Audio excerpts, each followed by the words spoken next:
धीरज परदेशीच्या हत्यारांना एका महिन्याच्या आत फाशीची शिक्षा व्हायलाच पाहिजे, कारण हत्येचं समर्थन कधीच केलं जाऊ शकत नाही, मग ती कुणाची का असेना.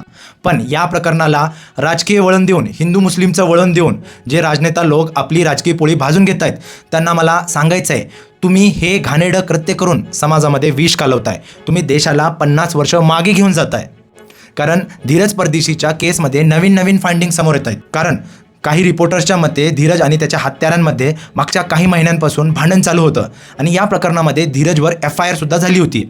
पोलिसांचं असं सुद्धा म्हणणं आहे की हे जे राजनेता लोक सांगतायत ना की टिळा लावला म्हणून मारलं, हे कारण अजून स्पष्ट झालं नाही. इन्व्हेस्टिगेशन चालू आहे आणि जेव्हा इन्व्हेस्टिगेशन कंप्लीट होईल आणि त्यावेळेस कळेल की खरंच धीरजला टिळा लावला होता म्हणून मारलं होतं की त्याची अगोदरपासून दुश्मनी होती म्हणून मारलं होतं, तेव्हाच आपण कॉमेंट करू शकतो, नाही तर आपण कॉमेंटच करू शकत नाहीत. पण हे राजनेता लोक या गोष्टीला कम्युनल रंग देऊन अख्ख्या मुस्लिम समाजाला बदनाम करण्याचा जो प्रयत्न करतायत ते कितपत योग्य आहे? मित्रांनो, मला तुम्हालाच विचारायचं आहे, ह्या राजकारणाचा हा जो घाणेरडा खेळ आहे याबद्दल तुम्हाला काय वाटतं?